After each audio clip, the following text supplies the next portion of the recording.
This could be bad news for the PlayStation Portal. Why, PlayStation? Why would you make this same mistake again? Let's get into it. Let's talk about it, and let's talk about why the new PSP2 could be a disaster. Let's get into it. Let's go. But before we delve into the video, check out the links down below in the video description for some really cool tech deals. I've collated a list of all the best tech, the best gift ideas, stuff that I use, stuff that I recommend, all in the Amazon links down below. I've created lists, PlayStation accessories, PS5, PS5 Pro, everything you need, TVs, accessories, SSDs, and if you're wanting a sleep tracking ring that tracks so many health metrics, your body temperature, your stress levels, check out the Ultra Human Ring here. I've got a coupon code down there that saves you money. This thing has changed the game for me. I've got rid of my Apple Watch. It is amazing. The app is amazing. The data is amazing, and it helps me sleep better and feel better. And check out, if you want the best coffee in the world, check out Everyday Dose. I've got a link down below for you as well to get money off it, boosts your energy, elevates mood, gut health, improves sleep, manages stress. It's nootropic mushroom coffee. It is the bomb. Check it out. Anyways, back to the video. Let's go. So as you know, guys, the PlayStation Portal has been rumored. Obviously, it's been damn near confirmed by a lot of people, including Digital Foundry. They're working on a new PlayStation Portal to compete with the upcoming Xbox handheld. And I've said it time and time again. The reason why, a big reason why, is the reason why the PlayStation Vita didn't succeed in the way that Sony expected it to was because it needed its own games. I don't think Sony was in the position then, and I don't think it's in the position now to financially support another platform that requires dedicated games for that platform. They're already busy and struggling with the PSVR 2. They've got the PS5 and PS5 Pro and upcoming PS6 to worry about. I don't think they need a brand new platform that needs dedicated games for it to underplay. They can't handle another one, and that's a big reason why the PS Vita, in my opinion, failed, is because they just couldn't support another platform. Not enough people were buying it. It wasn't going to be as a commercial success as their home consoles at the time, and they just couldn't support that. So they ended up not making any more first-party games for it. It sort of relied on third-party indie developers, stuff like that. Even third-party developers really gave up on it. It mainly became a mainstay for indie developers, and even then, other alternatives popped out the woodwork, like the Nintendo Switch. Obviously, the 3DS was popping off. And here they go again, possibly making the same mistake. So let's go to this article from Wccftech here. PlayStation 5 handheld will likely be a lower-end PS5 model that would need dedicated versions of games. So the rumored PS5 handheld will unlikely be able to play PS5 games natively and will probably require dedicated versions of new games. PlayStation, come on! We've been here before. I'm getting deja vu. Like I said, I think the new PSP2, it would be an absolute smash hit if PlayStation and AMD were to work together to somehow incorporate a lot of what's on the current PlayStation 5 SoC, shrink it down, and allow it to run. I mean, they've already essentially done it with the PS5 Pro. They're more than likely going to be able to do it with the PS6, right? Include backwards compatibility. They need to just be able to allow PlayStation 5 games to run on this new handheld APU, and as we've seen with the Steam Deck, as we've seen with other handheld gaming PCs, the performance is there. It can be done. It can be done. Now, whether they have to just add a separate profile to the game to support lower-end hardware, whether it's lowering the resolution, whether it's lowering the frame rate, whether it's just somehow, some way, getting it to work and using PSSR, their new downscaling technology, to make it work and run at a playable state on a handheld, I think that's what they need to do. People have said time and time again, we don't want a new handheld that just only plays handheld games. We want to be able to play real, fully fledged AAA releases, anything that works on a PlayStation console. We want to be able to pick up our PSP2 and take it with us wherever we go and continue where we left off on the TV, on the living room TV, or wherever you've got your PS5 set up. That is what we want. They don't need to overcomplicate it. We don't need dedicated PSP2 games, although they would be nice. If developers want to make that, they can make that. But let us play our main games. Let me play Stalker 2 on the go. Let me play it on my TV, on my OLED TV with the PS5, and then if I need to go somewhere else, let me just pack my PSP2 in the backpack, take it with me, and play Stalker 2 on the go. That's what we want, and have the cloud saves sync over the two of them. Dedicated games for another handheld. This is why the PS Vita, in my opinion, failed. So commenting on the recent rumors regarding Sony's return to the handheld market following the PS Vita, the tech experts at Digital Foundry made some interesting observations on what systems could actually be what the systems could actually be, highlighting how it will not be able to run PlayStation 5 games natively, as what is currently achieved on a 200-watt system will be impossible to achieve on a 20-watt system, even in a few years down the road. As such, scaling down games will be required to get games to run on the system, similar to how Nintendo Switch handles running games in handheld mode. Sony already showed that again, you can't define a system based on how many watts it takes up, right? They can easily get almost similar performance, perhaps with PSSR upscaling, on a much lower wattage system. I mean, look at the Steam Deck. The Steam Deck plays AAA new releases on a 15-watt handheld. It's a 15-watt handheld, and it gets damn near similar performance. Maybe not to the PS5, but playable states that look good on a 15-watt system. You don't need 200 watts to run PS5 games. You really don't. A lot of the games that I play on PS5, I play on my Steam Deck as well. Yeah, low resolution, settings set to low, but it can be done. I mean, and a lot of these games developed for the PS5, they're essentially PC ports to console, right? They develop them on PC, they run them on PC, and the PC release comes out at the same time as the PS5 version. It comes with an absolute array of graphical settings you could tweak and turn down, and they could do the exact same for a PlayStation portable handheld.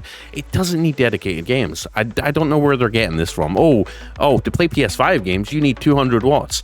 You don't need to do that. You just need to mess with the game graphical settings, turn the textures down to low, turn the shadows down to low. There's literally like 50 settings in every game menu that allows you to tweak and adjust the settings for the hardware that you run on. So I don't believe you need 200 watts to run PS5 games.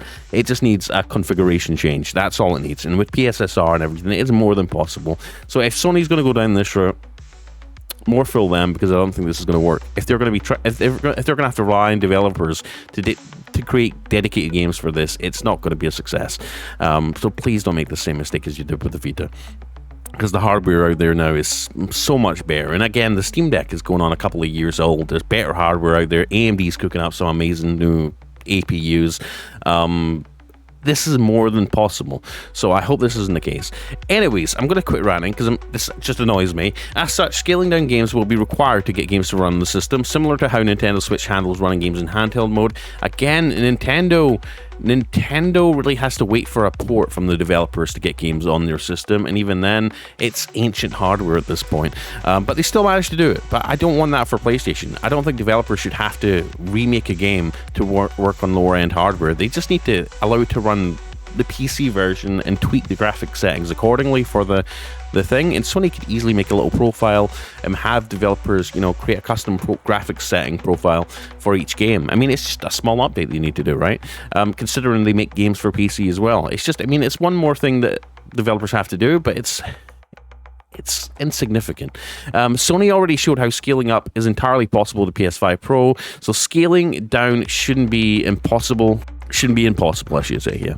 So the real question is how scaling games down will be handled by the PS5 handheld. The Microsoft handheld, for example, may be similar to how things are handled for the Steam Deck and similar systems due to the company's approach. Letting the user tweak the graphic settings of the PC version of games could get games running decently. In addition, Microsoft could use the Xbox Series S profile available for all their games to get them to run decently on their handheld without leaving the user to configure settings. And we've spoken about that before, about maybe that's why Xbox are sort of forcing developers to develop for the Series S in anticipation of the new upcoming handheld, which is going to be about, on a level playing ground with the Xbox Series S. So the benefit of developers like being forced to optimize their games for the Series S will ultimately benefit Xbox in the future when they release this handheld, because all the games will work on the handheld, because it's essentially a Series S scaled down, right? So that's what Sony needs to do.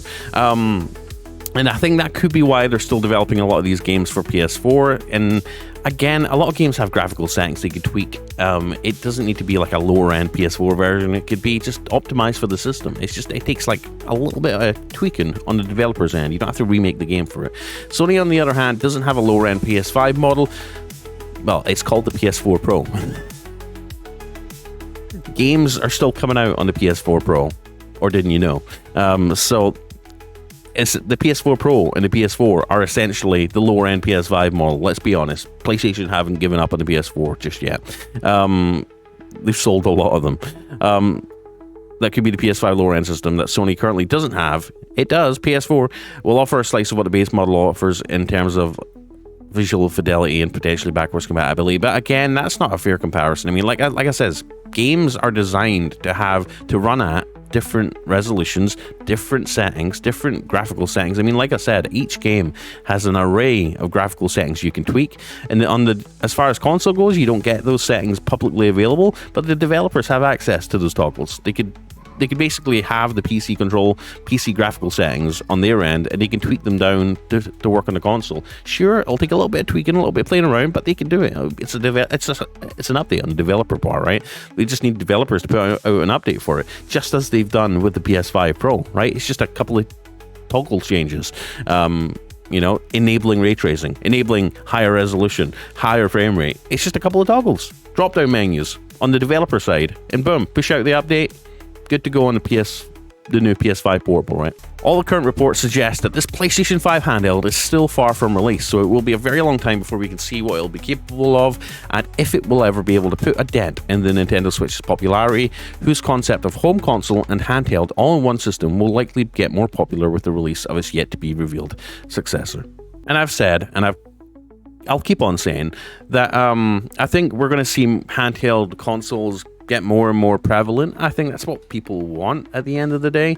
Like I said, I mean, having been a PC gamer, having my gaming PC back there, you probably can't see it. Can you see it? Down there behind my Stanley. Boom. You'll see the RGB laptop down there. It's still blocking it down. I've got dry skin. I've got a gaming PC there, and I love being able to play PC games at high resolutions, high frame rates on my gaming monitor in front of me, right? And then sometimes I want to go to the bedroom, right? And I can't pick up my gaming PC and my monitors and just jump into bed with them and plug them in. I mean, yeah, sure I could. It'd be hella uncomfortable, but I could do it. But the beauty of something like the Steam Deck, a handheld gaming PC, is that I can save the game on my gaming PC, shut it down, pick up my Steam Deck, go to bed, lay in bed, and continue where I left off, playing the same game. And I think if PlayStation can nail that, and they could take that concept, it will be a massive success. And again, I've got to reiterate this, and I hope Sony's listening. They probably aren't, because we're just a small channel, and nobody watches me or cares about what I have to say. But I really hope they don't make the same mistake that they did with the PS Vita. I hope they don't make this a system that developers have to pour hundreds of thousands of dollars of resources into making their games or getting their games ported over to it. We've seen the Nintendo Switch. That is basically the PS Vita right now. And how many third-party new releases do we see in the Switch? Sure, we see some. They run bad most of the time, but we see them.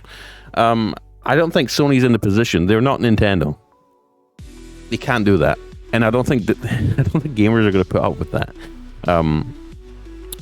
Obviously, we've got things like the Steam Deck, the Leech and Go, the ROG Ally.